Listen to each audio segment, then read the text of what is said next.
It's Saturday the 8th of February. One day away from the biggest television event of the year every year. You got Mark, you got Keisha. It's Just a Bit Outside Radio Show. Keisha, how's it going? Oh, what's up, Mark? Man, I'm doing good. We had it early on a Saturday. Hey, and it looks like it's about to snow out here in the 410, so... They were saying late afternoon, evening. Nah, it's getting ready now. Yeah, I'm looking out the window right now, and I'm seeing random somethings falling from the sky. I hope everybody iced and salted appropriately because, I don't know, looks like it's going to do a little something. Yep. And how appropriate, you get this wintry mix. Who knows what tomorrow's going to look like on the roads. We're locking everybody inside so we can all be miserable and watch the Super Bowl together. Just as long as the roads are okay for DoorDash to give me some wings. No shit. Oh, man, let's get to it. What's going on around town? We're just going to go just a bit outside for the local, I guess, goings-on, should I say. Mark, we've talked about the Key Bridge. We covered the Key Bridge, which is so crazy that we're talking about it now because it is like almost a year. It's been almost a year since the incident. I believe that the collapse was like March 23rd or 4th, something around that time. Yeah. We're like a month out, and we're still talking about it. Yep. Good news now, though. Good news. Great news. And this is near and dear to my heart as I am directly involved by way of my job. They have officially unveiled the new design for the new bridge, and of course we are also getting rid of the name, so the bridge will have a new name, a new look. Have you had a chance to take a look at the design, or have you seen it? I saw the design. I didn't know it was going to have a new name. Yeah, I think they're thinking about doing a new name too. Oh, wow. Which I think would be a good deal. The design was pretty sleek, though. Concept art is always going to be the best, but it was pretty awesome. I mean, more like, welcome to the 21st century, right? It's a new, sleek, modern-looking design. Better technology, of course, because we are building it now, and we have all the technological advances that were not available before. Yeah. I also thought it was very interesting and kind of cool that they decided to make it bigger and taller Um, it's like almost as if they were saying, "Look, we're going to make this Joker so big, it's going to be impossible for you to not see it and take it down or whatever, and not have to do the whole, deal with the whole like drawbridge situation Yeah. anymore." Which like I said, we're technologically advanced now. We shouldn't even have to worry about doing shit like that anymore. Exactly. Yeah. And there's a lot. I mean, I've been learning a lot about this rebuild and all the different pieces and how much thought is not only taken into account in regards to the bridge being rebuilt itself, but the environmental effects on said rebuild. Oh yeah. For the regular civilian or resident, whatever you want to call it, you don't think about all the people who are in play currently testing materials, testing water samples, testing soil samples, because this rebuild does not just affect us, it affects our planet and our environment as well. So, I tip my hat off to Governor Moore. I it's like these days I just cannot say it enough. I cannot be prouder to work for him as a state employee. I appreciate him. And that also, I mean, I hate to say it, but I'm going to get real with you for a quick second. Can I do that, Mark? You mind? Always. Okay, so here it goes. Yes, I am proud to be a state employee, and I am proud to work for Governor Wes Moore, a black man who actually cares about his employees, a black man that actually cares about the residents in the state of Maryland, about the residents in Baltimore City, about job security, continuing to make jobs, available, new ones, create new jobs as best as he can. It's just something to be said when we are just living in this, I'll just say living in this political climate. Now, I don't want to go off the deep end, but I think you feel where I'm going with that, right? Oh, I know exactly where you're going with it. And, knowing that you feel so proud working for a man like that, but as a citizen of the state of Maryland, love what Wes Moore does for this state. And oh, yeah.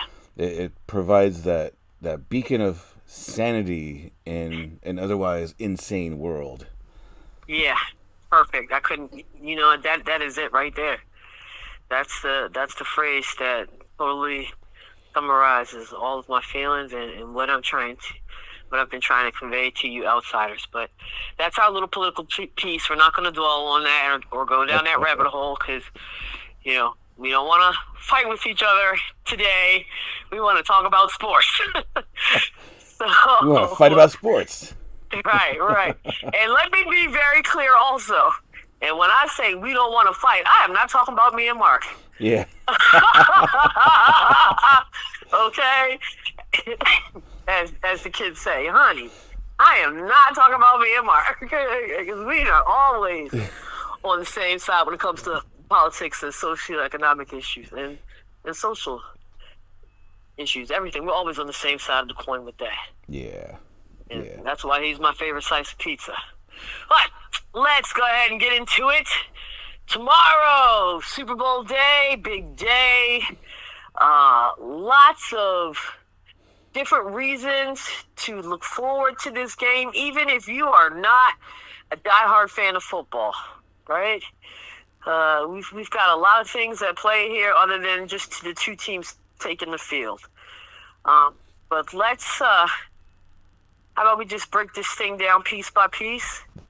I think that'll be cool. We'll just run through this really quickly. First things first, two teams that are playing, Kansas City Chiefs and the Philadelphia Eagles and we are playing this game in New Orleans at the Saints Stadium. And, I just said Saints, so you know where my mind just went with their recent.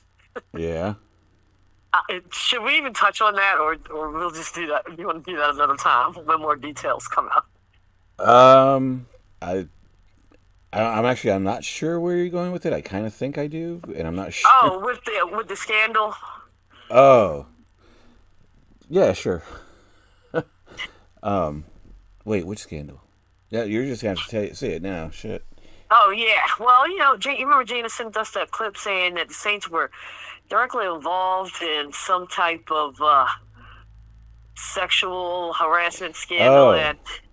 Yeah, the church. I think we should maybe table that conversation because there's going to be more stuff to come out about that, and I feel like there's going to be a lot to unpack with that. What do you think? Yeah. Okay, I think that would be like a good post-season discussion. Definitely. Okay, but to make a long story short, outsiders, there's a lot of bullshit going on with the New Orleans Saints.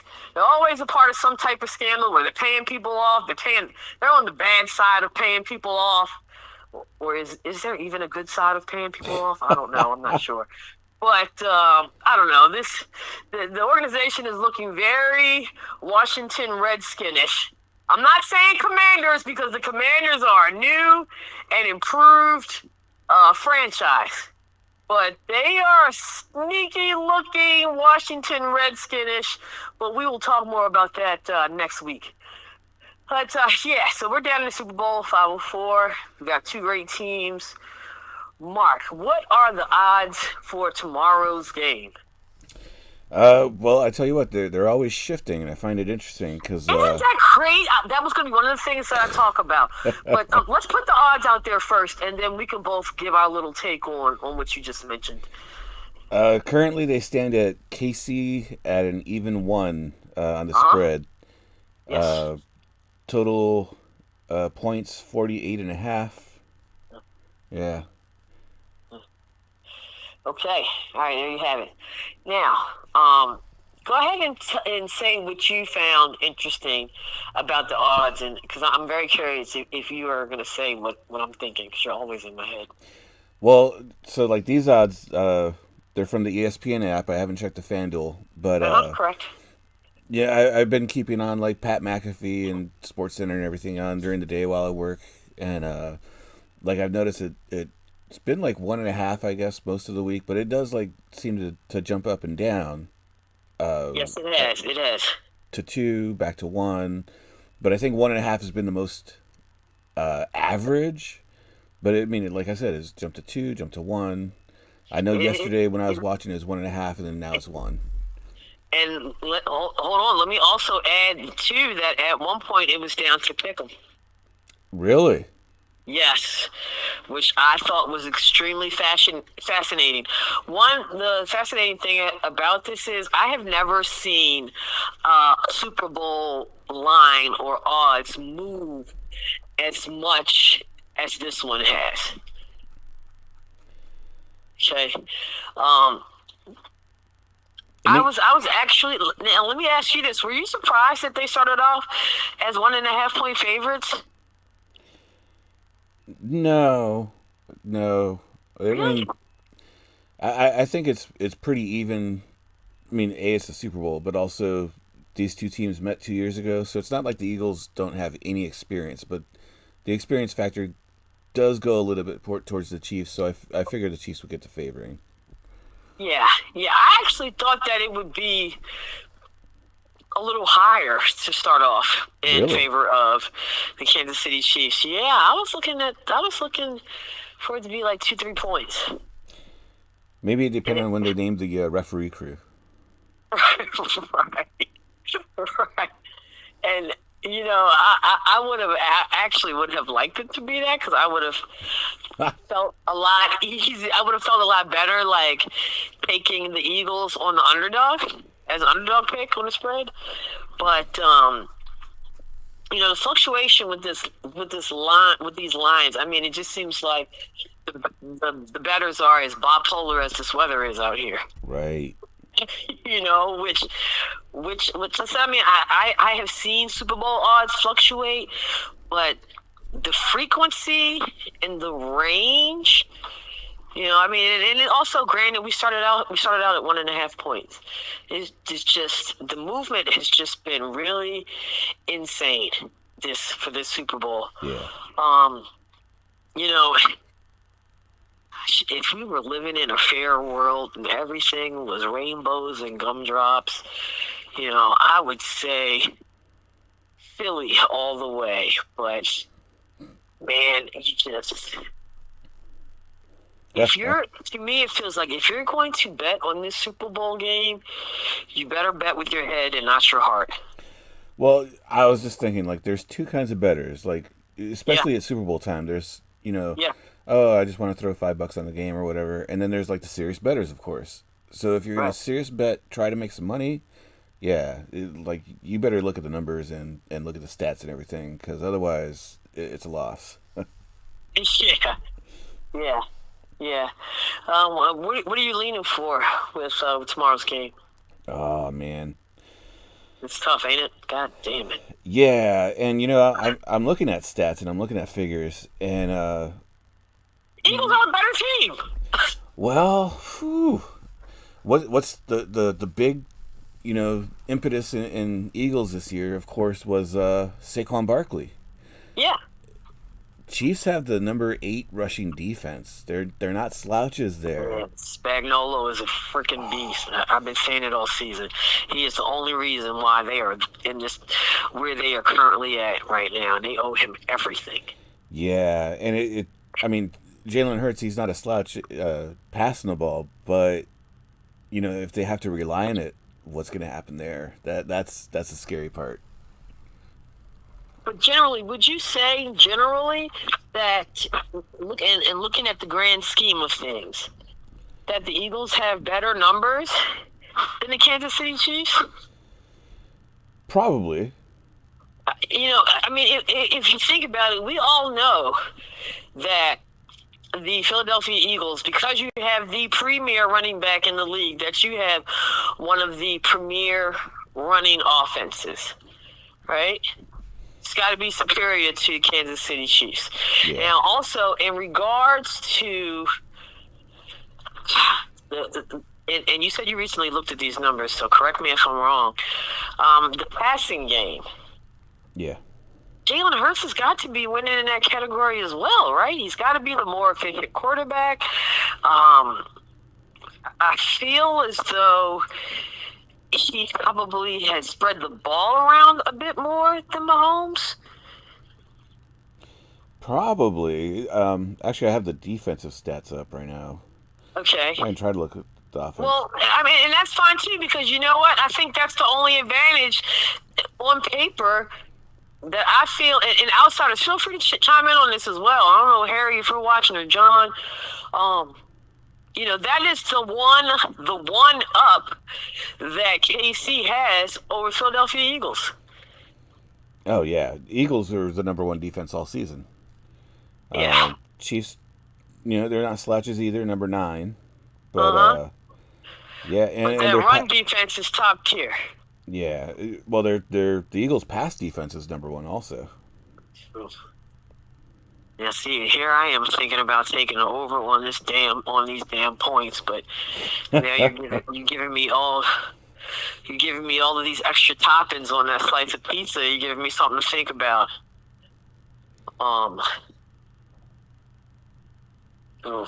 Yeah, Eagles overall number 1 defense, number 1 passing defense, number 10 rushing defense. Yeah. Where the Chiefs were number 8 rushing defense, I said. Yeah. And I think overall they were like 12, something like that. Yeah. And also, I'm going to also, when we're talking about these rankings and whatnot, you're going to take into effect their schedule. Philadelphia Eagles is, well, yeah, I'll still say it. This season, one of the weakest divisions, and consistently one of the weakest divisions in the league. right? Oh, for sure. So you had it's not a surprise to me to hear about these defensive numbers because you had opportunities to whoop ass in your division all season. Yep. Yeah. So, and that's what, like 8 games. That's like half the season right there, right? Um, Whereas I feel as though the Kansas City Chiefs might have had well, probably pretty sure they've had a tougher schedule um, than the Philadelphia Eagles. But that Spagnuolo, man, I'm just, I wonder if you take that Kansas City team and put them on that Philadelphia Eagles schedule, would those defensive numbers improve any? Uh, I almost feel like that's splitting hairs or whatever. Uh-huh. I mean, because they do have 6 divisional games, but then usually they do try to set the schedules like in your where you place in your division, so they're going against teams that are as good theoretically from last season. Of course, there's all these personnel changes. Right. But I mean, they had some good competition there. They faced like the Steelers and the Rams. Yeah. The Eagles did. Uh, I, I think the AFC is the better division. So I don't know if the Chiefs faced more AFC teams, but they lost to the Vikings pretty bad. The Eagles did, Yeah. but yeah, I mean, overall you just have to take the sum of the product of what we've seen, and man, I remember 2 years ago or 3 years ago, however long ago it was. I I didn't think the Eagles were headed anywhere, and when they picked up, yeah, at the end of last season, like they just sucked so bad, Yeah. and then those last 4 or 5 games or whatever, they came on strong. It's like, okay, maybe they got something, and they picked up Saquon, and man, they just lit up the whole season, and whereas the Chiefs, I felt like they're 15-2, but they struggled so hard. Mahomes' Yeah. interception rate was Hardest 15-2 earned ever. right. Yeah, but I mean, that's the Chiefs. They find a way to win. Yeah. Yeah. Yeah, this is maybe one of the toughest Super Bowls to call, I feel. All right. So what's the final verdict, man? I mean, who you think who you picking to win? I've said it all playoffs. Like, you just don't go against the Chiefs. They find a way to win. Yeah. Yeah. And yeah, I really hope it's a clean game that the refs don't have to get involved in or get those iffy calls. Because Yeah. there's been some really iffy calls that went the Chiefs' way all season long. And Yeah. if they can avoid that and win, more power to the Chiefs. Yeah, there are a lot of people out there that think these referees are, doing shoulder exercises and arm exercises, making sure that arm is nice and strong and steady for those flags to come flying. Right? You see You them like know, practicing throwing the flags. yeah, yeah. I mean, we're laughing about it, and I feel like we're laughing about it to keep from crying because it's the fucking God honest truth, and it's a shame. There's a lot of evidence out there. I try not to be a conspiracy person, but there is evidence out there. But if Saquon can get rolling and the Chiefs not keep him down, I think that the Eagles got this in the bag. I really do. I love you. I love your optimism. I love it so much. And I have family that's in New Jersey, Philly. I mean, big Eagles fans. And it's just like, I don't have a heart to tell them that they don't have a chance in hell. I Oh mean, shit! we cannot underestimate this extra 3 or 4 players on the field that seem to be part of the Chiefs organization. I mean, I just like I do not see. I mean, like I said, I feel as though Philly is the better team. I think the numbers represent everything, but man, I just do not think they're gonna win. It's and I feel so, God, it's just, I want them to win. I want them to win so bad, but this is what I am referring to when I say bet with your head, depending upon how you're doing it, which kind of better, because Mark broke it down, 2 different kind of betters out there. Bet with your head, dude. Like, outsiders. I am a conspiracy theorist. I'm always looking for the bullshit out there. And it is like, dude, something is afoot. It's been afoot all season, and it's not going to stop tomorrow. You know, the NFL has never had a three-peat, and the NFL is the biggest game. Oh, it's a freaking perfect time, you know. It's the biggest game in sports anyway, but, they get their three-peat. No one will stop talking about this. Oh, please. We're going to have a historical moment, and our guy's going to be out there in the stands, maybe with Taylor Swift, having a great time. So, yeah, the fix is freaking in, people. It's in. It's all in front of us. It's laid out. Sure.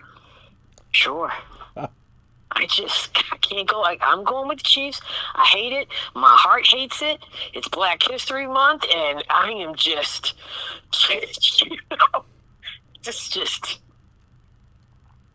nope. I just don't think it's happening. I do not think the Eagles are going to make it. Wow. I know.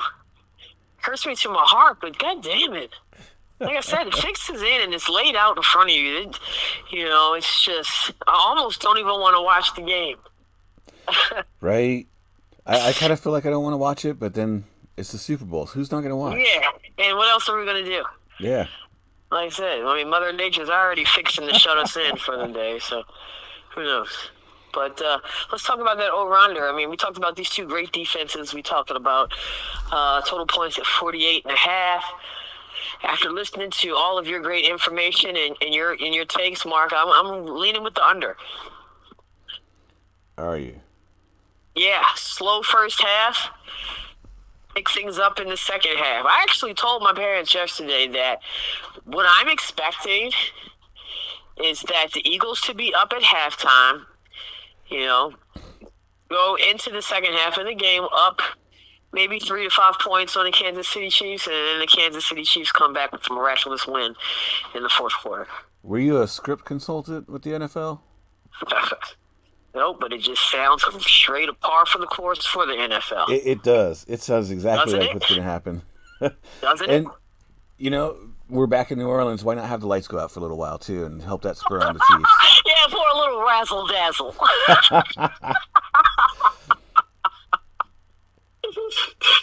Oh, man. So how you feeling about this over-under? I looked at their previous games, especially in the postseason, just to kind of get a feel for what they're scoring. And it seems like that 48.5 is in line with both teams' totals. But then I look at this Eagles-Commanders game from the NFC Championship game. Oh, yeah. And the Eagles, they beat that on their own. They almost had it. Both teams had it beat by halftime, but that's kind of an anomaly. No one scores 55 points in the playoffs usually. So I kind of want to go on the under. Okay. I think we're on point with that. So Mark's going Eagles, Keisha's going Chiefs, and we both agree on the under. Outsiders, these odds, like we said, is at 1.5. The money line is fairly low. It's just a 50-50 shot at this point. So, we're not going to say any of this is easy money because it's going to be some hard money picks tomorrow. Yeah. It's going to be some hard money picks. But the one easy money pick that I will say, go ahead and take Saquon Barkley for anytime touchdown. Yes. How about that? And then let's throw a little something out there for shits and giggles and have some fun because we might as well address the elephant in the room because we're going to be watching her all night long. Over under.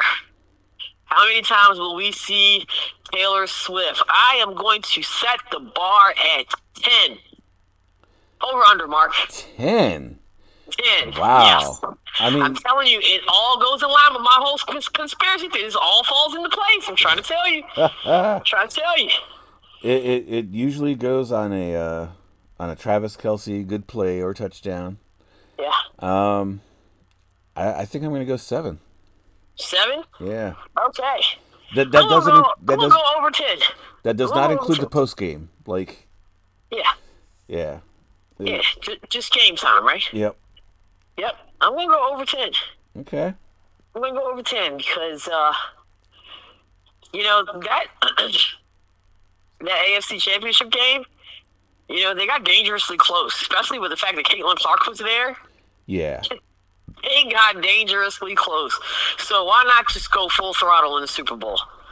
Yep. Yeah. The kids will love it. The single ladies will love it. The married women fighting for their lives will love it. Do you know who else was in that booth with them? Who? Brooke Shields. Are you fucking serious? How was she not on camera? I was like, what? How did I not see that? Right. She was Taylor's mom's guest, I guess. Oh, or no, Kelsey's mom's guest. Oh, I was about to say, what the hell? Right? Oh, Kelsey's mom. And that's even more of a WTF moment because it does not look like they would ever be in the same circles. Right. What in the... That is the... Jeez. Donna Kelsey is a celebrity now, I guess. Clearly. Right. Clearly.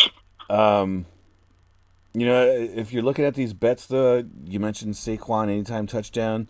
Sure. I don't know if you saw it. I'm sure you did if you haven't put a bet yet. But FanDuel has like a sweepstakes or something like that. Yeah. Place an anytime touchdown bet. One bet, not part of a parlay. And as long as you get this boost activated, if your guy comes through, you get a share of 5 million bonus bets. I have not seen that. Yeah. Wow. If he scores the first touchdown or the last touchdown, then you get the share of the bonus bets. Well, that sounds like fun and worth $5. Right? Yeah. Now, if we're talking bets too, I mean, they changed it up this year. Who do you think has the kick of destiny? Yeah. I'm going with Eli. Yes. I have grown to really love and respect Peyton Manning since he has left. It's just like the craziness how I have this relationship with these quarterbacks once they leave the NFL. Right. But Eli Manning to me is so much fun. And again, if we want to talk about scripts and everything, to me, it would make more sense for Eli to get the win in this first standoff, because if he does, all the more rage and craziness for next year. Right. Exactly. It's just like Gronk's no longer enough. Now we got Manning brothers. Ooh. Moneymaker. Yeah, and they're all over everywhere, but I don't even care at this point. Like, bring them everywhere. Yeah, no doubt. You want to add anything else before we move on to NBA talk? Just real quick, I did want to mention, it's serendipity or something like that, but every year, like the last 5 years, 6 years, I've been doing this Madden simulation of the Super Bowl. Yep. And this year, I decided to go ahead and do the entire playoffs for some reason. And I don't care how low the views are. Like, it's just fun just to throw this shit out there. Yeah. And I fully intended to, after this show, to go ahead and start my simulation. But the PlayStation Network's been down since 7 p.m. last night. And no one knows when it's going to be back up. Goodness.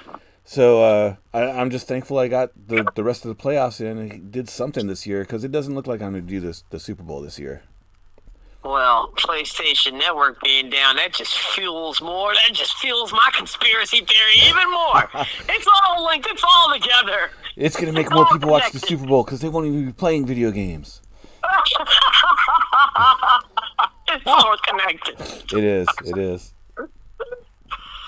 Oh man, that's how I was going to end the segment. That was, to promote the simulation. But outside, let's call on all of our prayer warriors to to enable Mark to get that in, because I do think it's a neat idea, and I do love that you do that. Yeah. Hopefully, I figure, if it's not up by like 1 or something tomorrow, I might as well just, Yeah, scrap it. Yeah, no doubt. But, yeah, at least I did the rest of the games this year. Yeah, and we'll keep you guys posted on that. But yeah, so you got your picks, you got your laughs, you got your conspiracy theories. I would be remiss if I did not mention the great Kendrick Lamar halftime show. And when I said, there's something for everybody, even if you're not a football fan, I am very excited to see what he does in his performance. Kendrick Lamar is known for his visual imagery when he performs. I also, made mention that our current president will be in attendance. So I am expecting him to go full throttle with imagery, messages, and, a few messages for some Canadian residents as well. Yeah. It's going to be, it might end up being the best part of the whole freaking night for real. Oh, man. And, of course, next week we'll talk about the commercial and everything like that. We'll do all that for you. We know SZA's going to be part of the halftime show, but always look forward to the cameos. Heck yeah. And to be honest with you, outsiders, SZA is really the only cameo that I need in this life and in the next. Good Lumoga. All right, let's keep it moving. Trade heard around the world. Let's hurry up and get this out of the way. Jeez. They just shipped my man Anthony Davis down to Dallas for a Luka Doncic who is probably making all kinds of promises at the current moment. Shocked and understatement. Yeah, NBA's known to have some pretty big trades at the deadline, but man, this year, whew. I have never been informed of a trade and thought that it was a joke as hard as I did when this was announced. Right. Like, my phone literally was like everybody in the whole entire world, which really did happen, because we've seen all of the real-time reactions, and it's all around the same time. Everybody looking at their phones here and overseas. Okay? I saw like this Indian wedding where they were like in the post-ceremony celebration stages, like dancing and all that. And everybody all of a sudden just starts looking at their phones and whispering and, just like clearly, and like, the camera person that's walking around filming the reactions literally walked up on somebody and showed that what they were looking at on the phone, and it was the trade. No way. Like, it was just so crazy. I thought it was a joke for the longest time. I prayed that it would be a joke for a very long time until reality really set in, like, okay, this is real. But I was, like I said, shocked. It was a serious understatement. I'm going to ask you, I know we've it's been a few days. We've heard all of the quote-unquote experts' opinions on the trade. But, Mark, who do you think is the bigger winner as a result of this trade? Is it Dallas or is it L.A.? I'm not as shocked as when it originally happened. I'd let a few days settle in. I think short term it's going to be Dallas. They get a much better player in AD. But long term, they're getting a 25-year-old stud in Luka that, if they can get his health and conditioning under control. And, the dude's like top 5 player in the NBA, even with him being like, out of shape. Not out of shape, but a bigger dude like he is. The Lakers could be setting up for the post-Bron era pretty well. Hello? Yeah. Oh. Yeah. Yeah, no, I'm just, it's to me, it's like really two different perspectives that would yield two different outcomes. Like you said, if you're thinking about like the short term, then Dallas definitely has the advantage in the trade, because you're getting a defensive player, a good one. Anthony Davis, when he's been on the court, and I think he's been on the court pretty decent amount of time this season. I mean, he's been playing like really well, you know. And then if you think about the combination, which I don't think many people are really considering and really taking into account as much as they should be, the combination of Kyrie and AD. Yeah. I like it. I like it. Because guess what? I mean, you've got somebody that is going to shot block. You've got somebody that knows how to pass. You've got somebody that you can just freaking transition up and down all day, every day, which to me, that's a situation that Kyrie thrives in. Yeah. And, if you look on the other side of the ball, yes, you've acquired somebody that you can build a team around after LeBron is gone, but that's long term. You have to deal with somebody that you're going to have to change up their whole entire lifestyle. Hello, that does not happen overnight. Yeah. You've also acquired a person that plays zero defense. You're not wrong. Which is also baffling to me because as of late, the Los Angeles Lakers have been one of the best teams in the league. Yep. And the biggest freaking problem, who are you going to put at the 5? I seriously hope that you are not trying to pull some Golden State Warriors bullshit, because guess what? You're not going to survive. Yeah. I mean, seriously, you're not going to survive.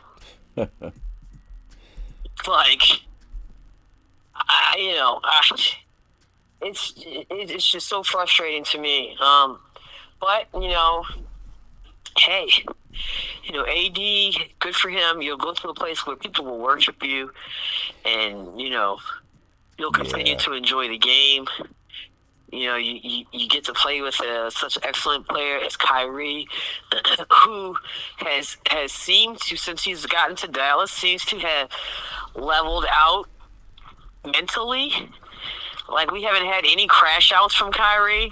We haven't had any disappearances from Kyrie since he's joined Dallas Mavericks. But I don't think people have really realized how he has changed over the past couple of seasons by being on this team. Yeah, no, I agree. So clearly the Mavericks are an organization of discipline, and they are an organization that takes an active role into the lives of their players. Yeah. Because I feel like we are literally seeing a different Kyrie than we have been privy to before he came to the Dallas Mavericks. Yeah. And big shout out to them for that. Because for a little while, Kyrie was looking real unstable to me. I don't know about you. Yeah, but, for sure. I was telling my parents, I was like, I don't know if y'all have noticed, but we haven't had any disappearances from Kyrie. He hasn't changed ethnicities or religions. Jesus. That's what my dad said. Wow. But I'm just saying, man. Like, I'm keeping it 100. He believes the earth is round again. Right. I'm just saying. We know Luka most likely is going to play Monday. Do we know when AD is going to give us more to talk about next week? I think he's set to go for their next. I think it's. I don't think there are any basketball games tomorrow night. I believe I heard Tuesday, which would be like their next. I believe their next game if they're not playing tonight. But yeah, it sounded as if Luka's going to make his debut before AD does. Okay. Yeah. So, yeah. Big shock. Everything is going down, and we're all salivating to see how things turn out. But Mark, we're getting dangerously close to that hard stop. We actually passed that hard stop. Yeah. I tried throwing you the. We're gonna have to wrap things up a little bit sooner than we want to, outsiders. But life be life, and look, you know how we end this show. Baltimore spread love, yo. Hopefully, Mark will be able to get that simulation out there for you. If not, make sure you take notes on tomorrow's game, because we are going to have some laughs for your ass next week. I guarantee it. Yeah. I'm going to be taking notes, and it's going to be a funny night. I know it. I just have a feeling it's going to be one of those nights, one of those games. You guys have a nice weekend. Be safe out there. Stay warm. Give hugs. Check on your friends. Check on your families. And I can't stress enough how chaotic these times are right now. And love and compassion, empathy, and friendship, all those good things are needed now more than ever, you guys. Okay. I'm Keisha, and on the other end of my line, my favorite slice of pizza, Mark, and we are just a bit outside. Peace, peace.